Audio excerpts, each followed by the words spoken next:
누가복음 9장 18절에서 27절까지 말씀입니다. 현재시 교독하도록 하겠습니다. 한 번은 예수께서 혼자 기도하고 계셨습니다. 제자들도 함께 있었는데 예수께서 물으셨습니다. 사람들이 나를 누구라고 하느냐? 제자들이 대답했습니다.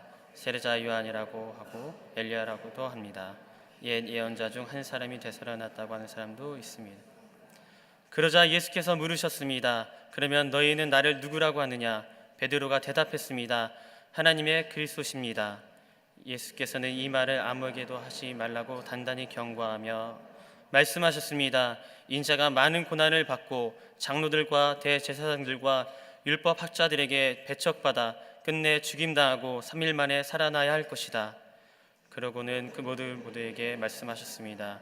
누구든지 나를 따르려건 자기를 부인하고 날마다 자기 십자가를 지고 따라야 한다. 누구든지 자기 생명을 구하려는 사람은 잃을 것이요 누구든지 자기를 위해 자기 생명을 잃은 사람은 구하게 될 것이다. 사람이 온 세상을 다 얻고도 자기를 잃거나 빼앗기다면 무슨 소용이 있겠느냐? 누구든지 나와 내 말을 부끄러워하면 인자도 자기 영광과 아버지와 거룩한 천사들의 영광 가운데 올 때 그를 부끄러워할 것이다. 내가 진실로 너에게 말한다. 여기 서 있는 사람들 가운데 죽기 전에 하나님 나라를 볼 것이다. 아멘. 예수님은 늘 기도하는 삶을 사셨습니다.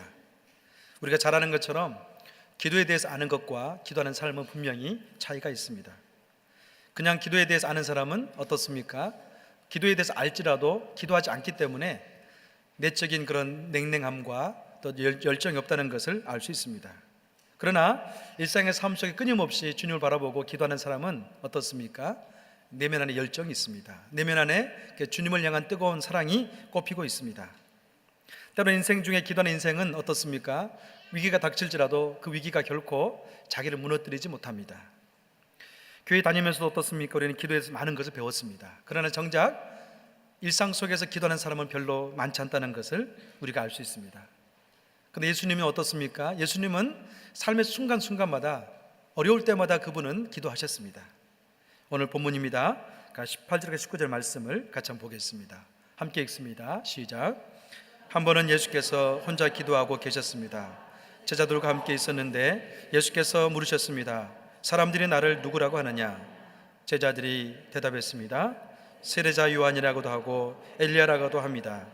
옛 예언자 중 한 사람이 살아났다고 하는 사람도 있습니다. 오늘 본문 18절 말씀 보면 예수님께서 홀로 혼자서 기도하고 있었다, 그렇게 시작합니다. 누가복음의 저자는 이 누가가 끊임없이 추적하고 있는 게 있습니다. 그것은 무엇인가요? 기도하는 예수님에 대해서 끊임없이 우리에게 보여주고 있습니다.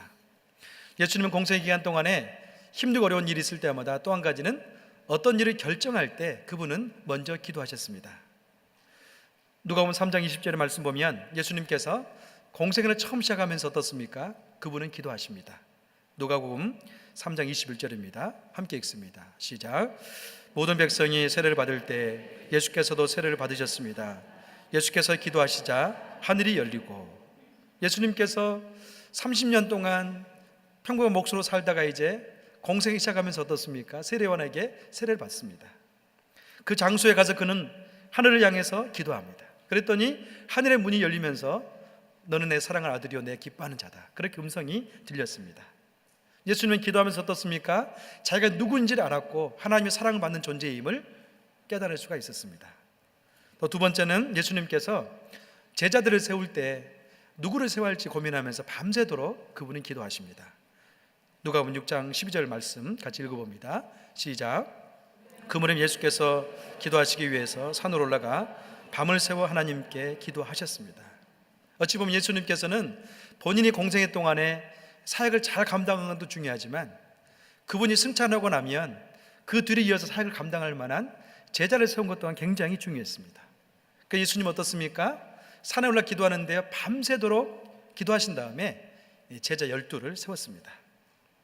여러분, 예수님은 우리에게 무엇을 보여주고 있습니까? 기도하는 자의 모범을 보여주고 있습니다. 이 누가라는 사람은 어떻습니까? 예수님께서는 순간순간마다 기도를 통해서 하나님 만나고 또 믿음 안에 승리했다는 것을 저와 여러분에게 보여줍니다. 혹 여러분 가운데, 여러분 곁에 부모님, 기도하는 부모님 계신 분은 참 복이 됩니다.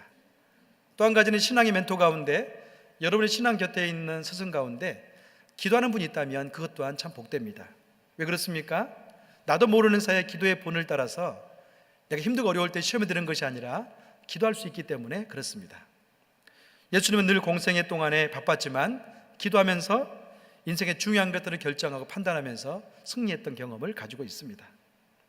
오늘 본문에 어떻습니까? 예수님께서는 이제 무리들에게 질문하고 또 제자들에게 질문하는데 기도를 먼저 하고 있었습니다.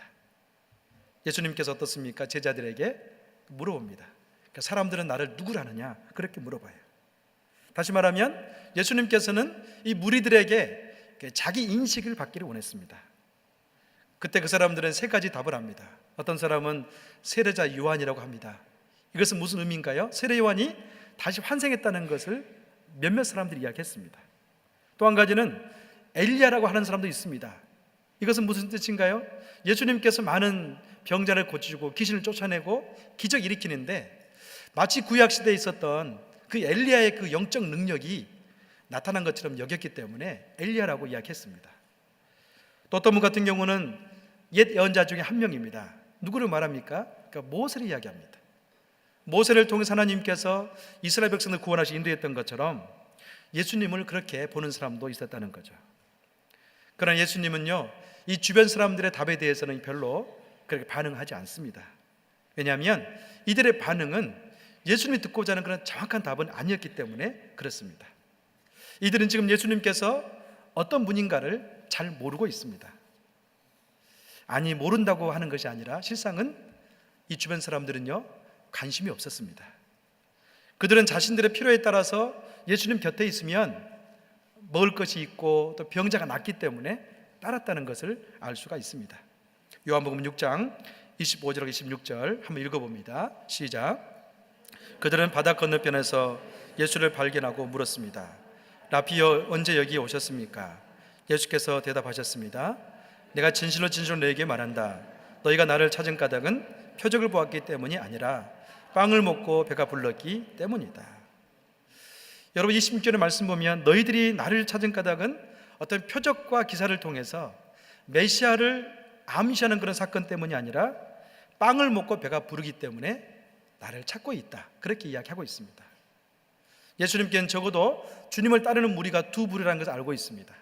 그 가운데 한 무리는 누구인가요? 자기의 필요에 따라서 주님 곁에 찾아가고 거기 머무는 사람들이 있다는 것을 알고 있었습니다. 어쩌면 이들은요, 첫 번째 질문을 받은 사람들은 영성에 대해서는 관심이 없었습니다. 영적인 것에 대한 관심이 없었습니다.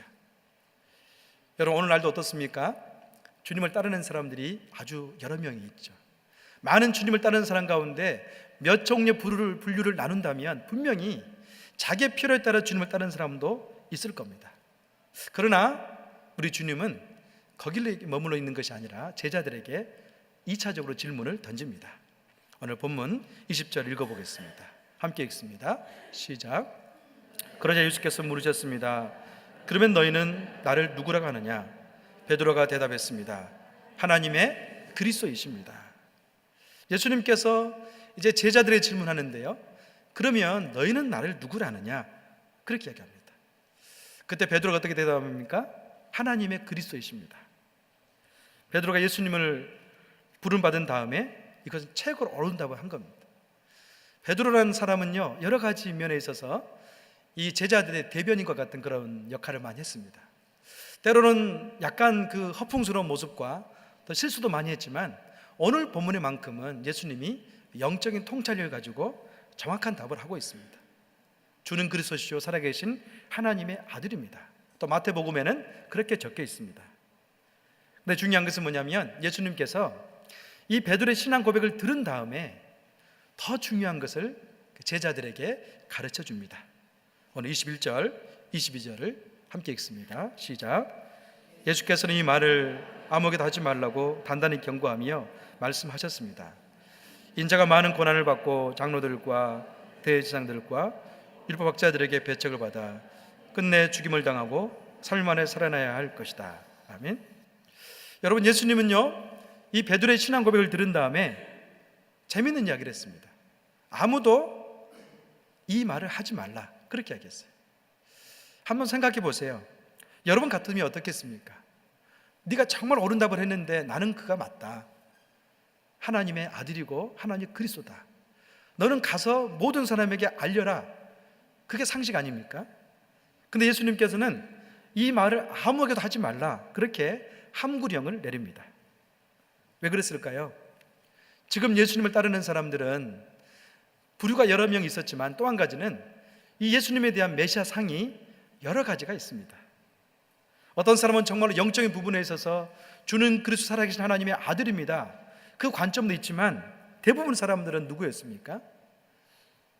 병을 치유하고 귀신을 쫓아내고 또 이 능력을 보니까 마치 정치적인 메시아가 돼서 로마의 그 속부 가운데 유대인들을 해방시킬 만한 그런 인물로 보고 있습니다.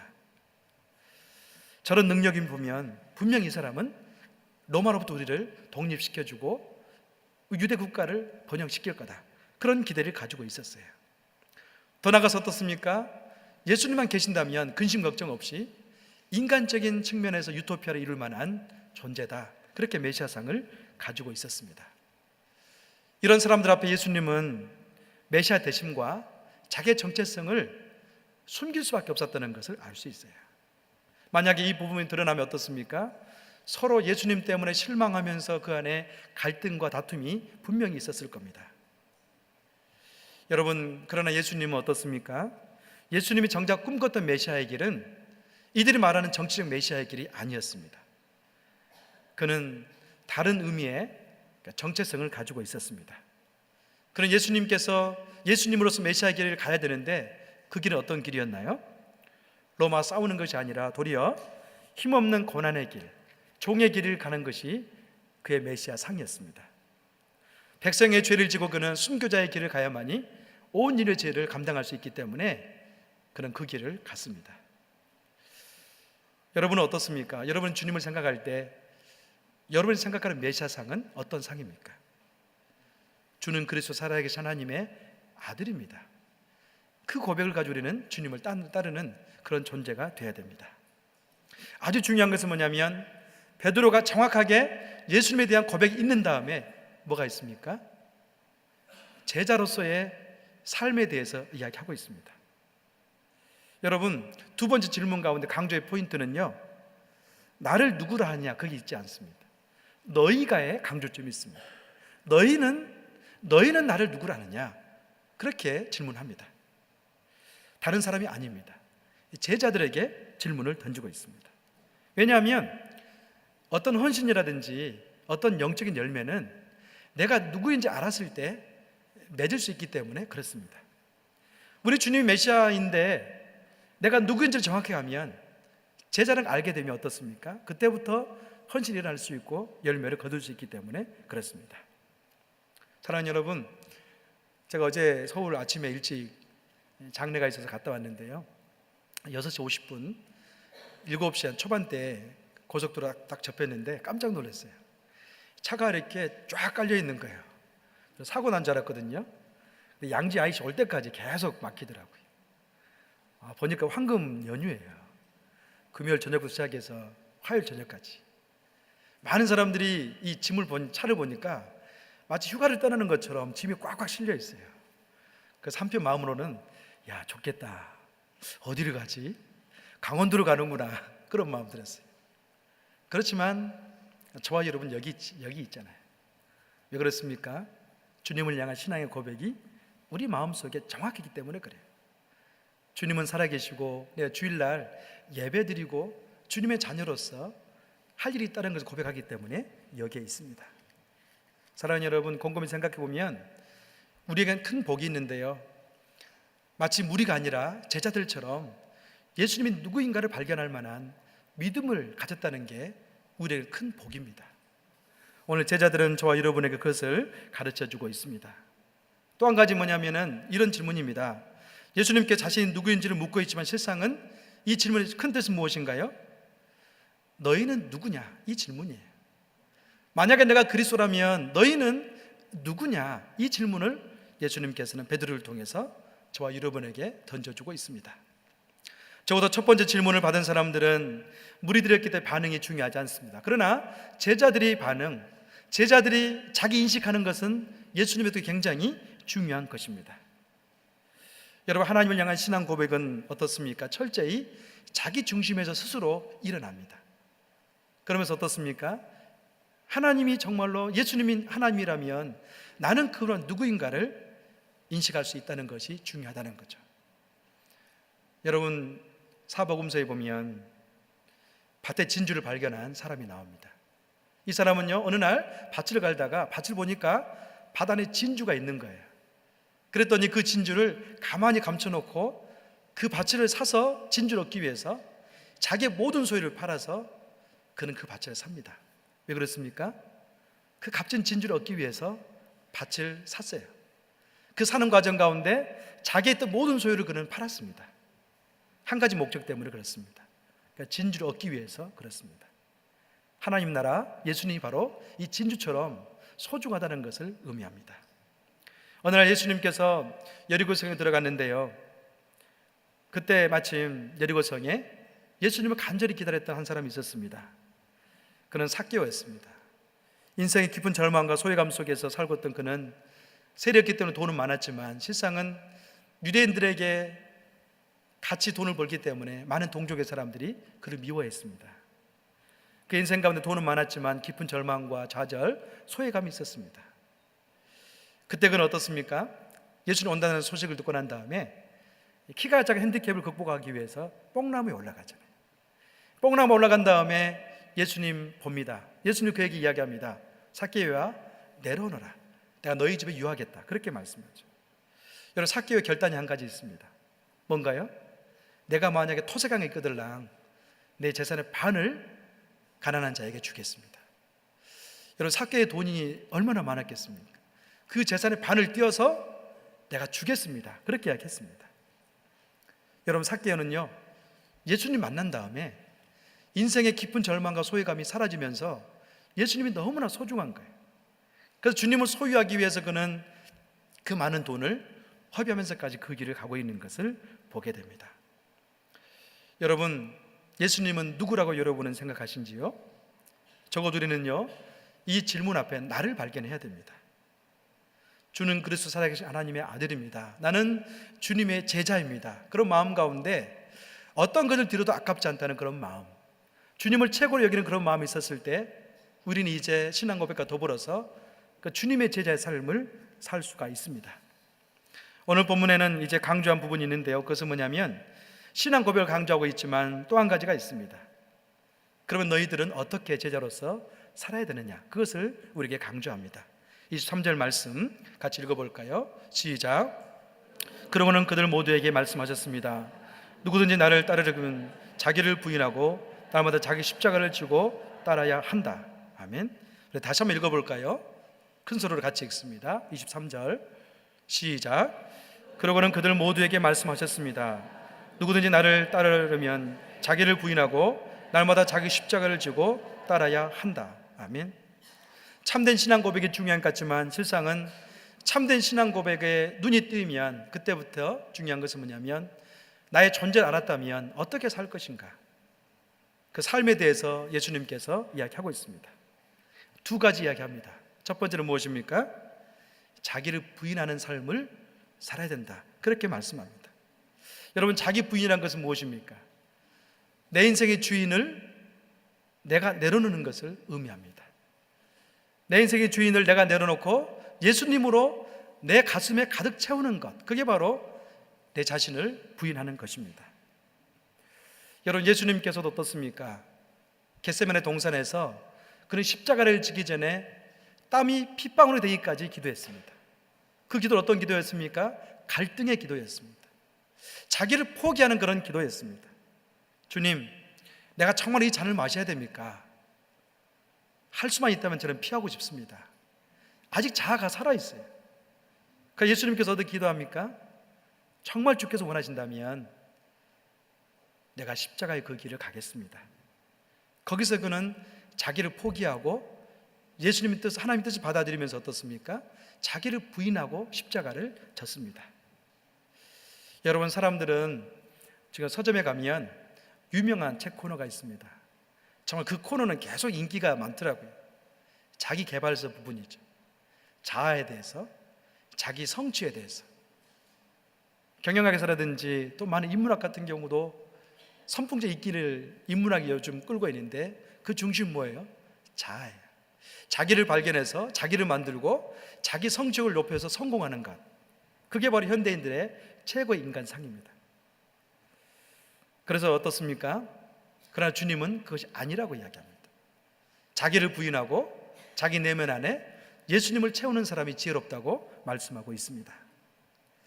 자기를 부인한다는 것은 우리 마음속에 그리스도를 채우는 것을 의미합니다.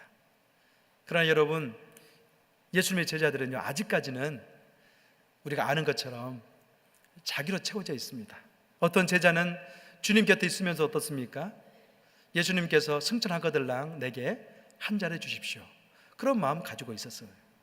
또 어떤 제자의 어머니 같은 경우도 내 아들 한쪽에 이쪽에다 한쪽에다 세워주세요, 그런 마음도 가지고 있었어요. 여러분, 나의 자랑, 나의 지적, 나의 명예욕, 이 모든 것들이 바로 나입니다. 여러분입니다. 그러나 자기를 부인한다는 것은 뭐냐면 나의 자랑과 나의 명예욕과 나의 치적이 아니라 예수 그리스도의 십자가에 있기 때문에 너무나 소중한 인생이라는 것을 깨닫는 것, 그게 바로 자기 부인의 삶입니다. 오직 그리스도만이 자랑스럽다고 여겨지는 것이 자기를 부인한 그런 삶이라고 할 수 있습니다. 바울은 그렇게 고백합니다. 빌립보서 1장 20절 21절 말씀을 같이 읽어보겠습니다. 시작. 내가 간절히 기도하고 소망하는 것은 내가 어떤 일도 부끄럽지 않고 항상 그랬듯이 지금도 담대하게 원하는 것은 살든지 죽든지 내 몸을 통해서 그리스도가 위대하게 되시는 것입니다. 이는 내게 사는 것이 그리스도니 죽는 것도 유익하기 때문입니다. 아멘. 여러분, 사도 바울은 굉장히 그 당시에 유대교 안에서도 촉망받은 그런 일꾼이었습니다. 근데 그가 주님을 만난 다음에 어떻습니까? 자기에게 있었던 소중하게 모든 그런 자기 자랑과 자기 명예와 치적을 마치 배설물로 여겼습니다. 그러면서 그는 고백합니다.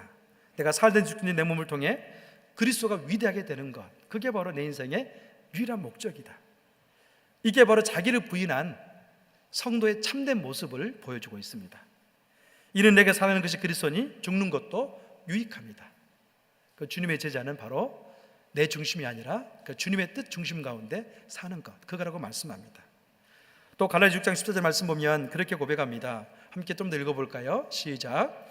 그러나 내게는 우리 주 예수 그리스도 십자가 외에는 결코 자랑할 것이 없습니다. 그리스도인의 사상이 내게 대해 십자가에 못 박혔고 나 또한 세상에 대해 그러합니다. 아멘. 또 바울 같은 경우는 내게는 우리 주 그리스도의 십자가 외에는 결코 자랑할 것이 없습니다. 전에는 예수님의 십자가 대신에 바울에게 어떤 자랑이 있었습니까? 가말리엘의 문화생이었고 유대인제 유대인의 바리새인이었고 모든 뛰어남이 그에게는 다 있었습니다. 그러나 그는 이제 그렇게 이야기하지 않습니다. 나는 그리스도 십자가 외에는 나를 통해서 드러나지 있는 것이 있지를 않기 원합니다. 그렇게 고백합니다. 사랑하는 여러분, 자기를 부인한 자만이 참된 제자가 될 수 있습니다. 주님은 지금 저와 여러분에게 참된 제자가 되기를 원하고 계십니다. 그런 우리가 되기를 주의 이름으로 축원합니다. 또 한 가지, 우리에게 주님의 제자로 신앙 고백을 한 사람에게 삶에 대해 이야기하고 있는데 그것은 뭐냐면 자기 십자가를 지는 것이 참된 제자라고 말씀합니다. 우리 주님도 자신에게 주어진 십자가를 지기 위해 많은 고난과 역경을 겪었습니다. 때로는 고난의 길을 막는 제자도 있었지만 그 길을 거기서 멈추지 않았습니다.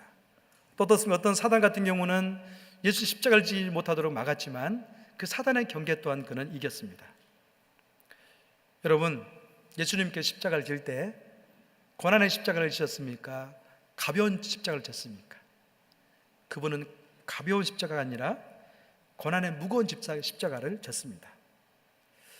여러분, 십자가를 진다는 것은 무슨 의미입니까? 적어도 자기 인생 가운데 하나님께 주신 그 사명을 감당하는 것, 그게 바로 십자가를 진다는 의미입니다. 예수님의 십자가는 대속적인 죽음의 십자가였습니다. 그는 정말로 힘들고 어려운 십자가를 지고 갔습니다. 여러분 스스로 한번 질문 한번 해보세요. 그러니까 저와 여러분이 지는 십자가는 짐입니까? 아닙니까? 그러니까 저와 여러분이 지는 십자가는요, 짐입니다. 무거운 겁니다. 우리 주님께서 주신 십자가도 굉장히 무거운 거였습니다. 그분은 어떻습니까? 십자가를 지었기 때문에 그 십자가를 인하여서 그는 많은 고난을 겪었고 침뱉음을 당했고 수모를 겪었습니다. 다시 말해 예수님의 십자가는 액세서리가 아니었다는 거죠. 저와 여러분이 지고 갈 십자가도 어떻습니까? 너무 가볍게 생각하지 마세요. 짐입니다.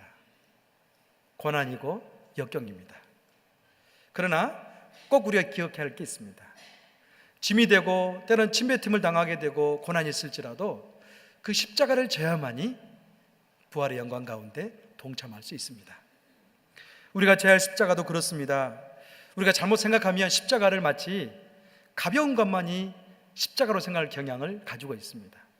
그래서요, 조금만 어떤 주님을 감당하다가 무거우면 주님, 이것은 주님의 십자가 아닌 것 같아요, 내가 너무나 무거워요 하면서 벗어 던져버립니다.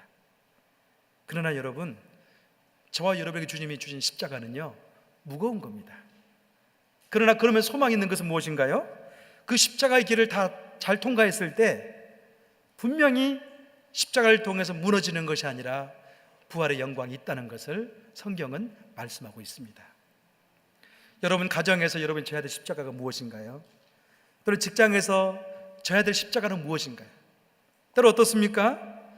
교회에서 져야 될 십자가는 무엇인가요? 십자가는 무겁습니다.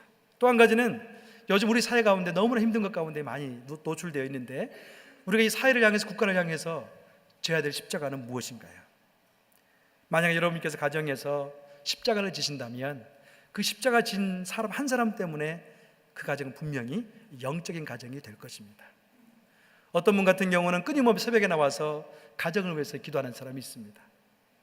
잠자는 게 좋고 편하죠. 그렇지만 무거운 십자가를 지고 가정을 위해서 기도하고 남편의 영혼을 위해서 기도하고 자녀들의 미래를 위해서 기도하기 때문에 그 가정은 그 사람이 무겁게 그 십자가 때문에 어떻습니까? 그 가정 가운데 자손만대 영적 일꾼이 나오는 것을 볼 수 있습니다. 여러분 직장 어떻습니까? 여러분 마음에 드십니까? 직장이 정말로 영적인 곳이 되고 있습니까?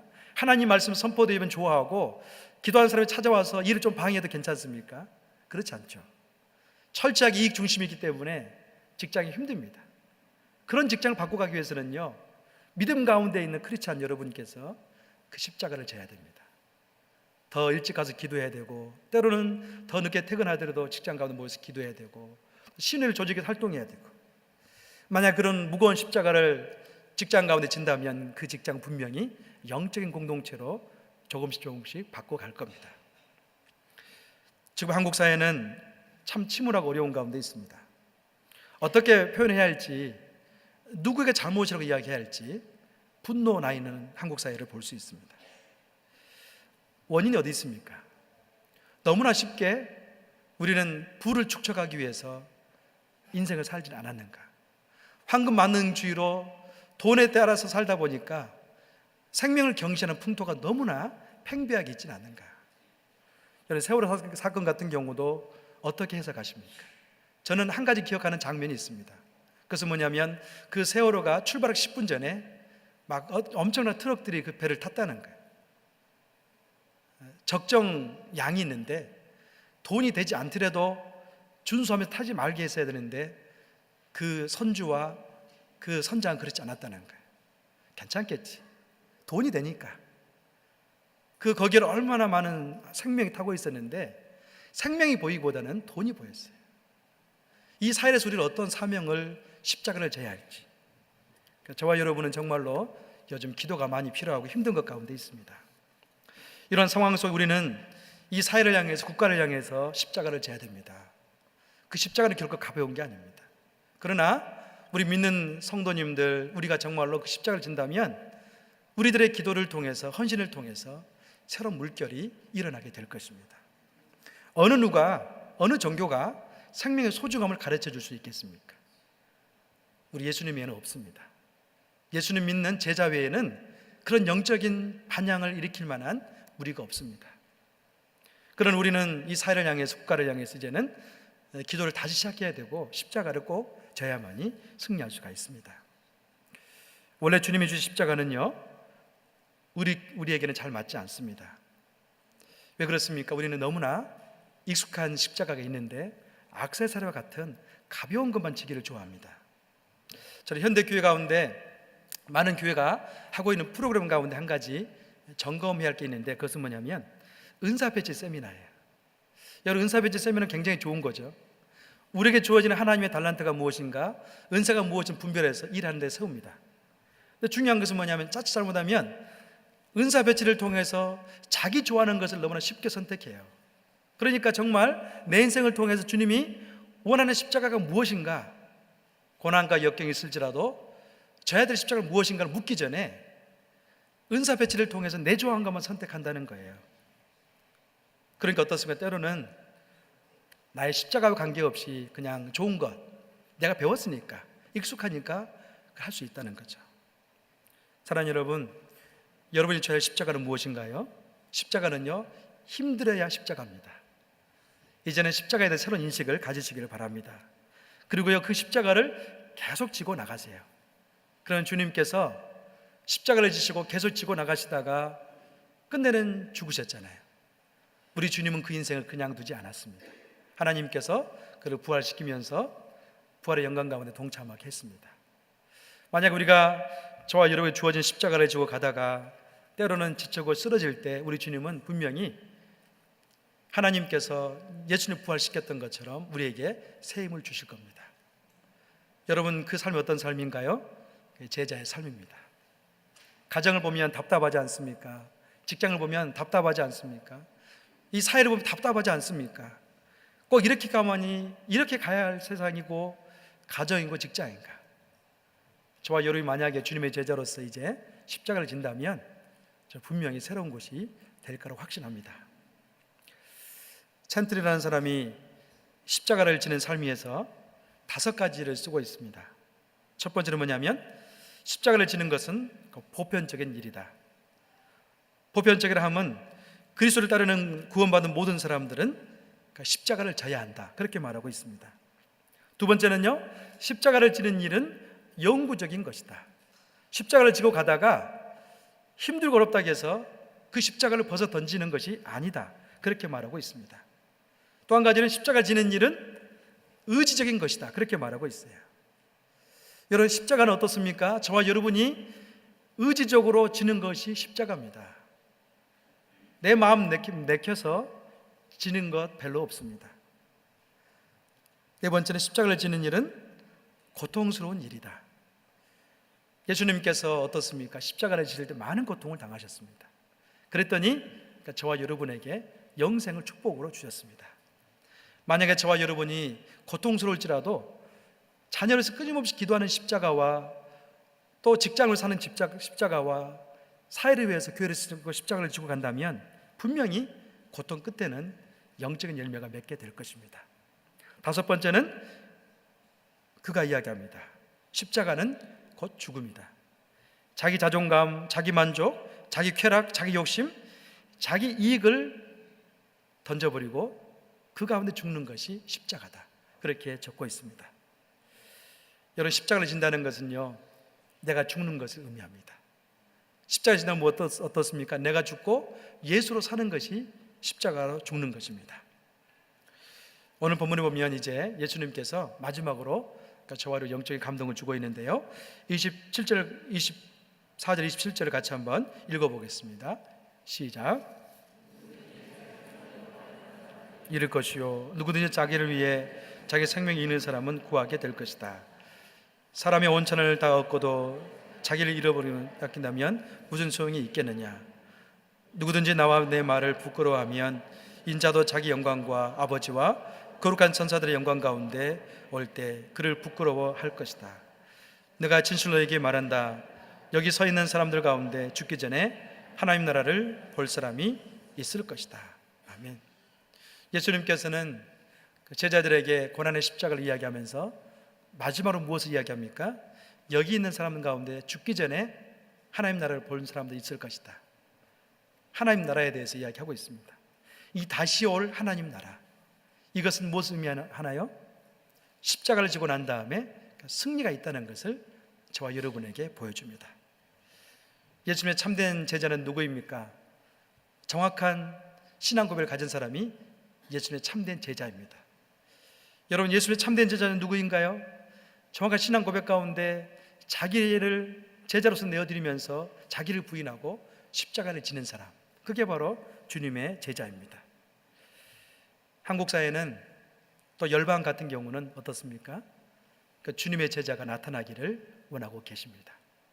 만약 우리가 이 시점에서 하나님의 사람으로서 생명을 소중히 여기고 제도를 바꿔가고 문화를 바꿔간다면 언젠가는 한국 사회도 기독교 역사의 긴 역사를 가지고 있으면서 생명을 소중히 여기는 유럽처럼 그런 국가가 될 것입니다. 저는 여러분 안에 주님의 제자로 살아가려고 하는 결단이 있기를 주의 이름으로 축원합니다. 아멘. 같이 기도하겠습니다.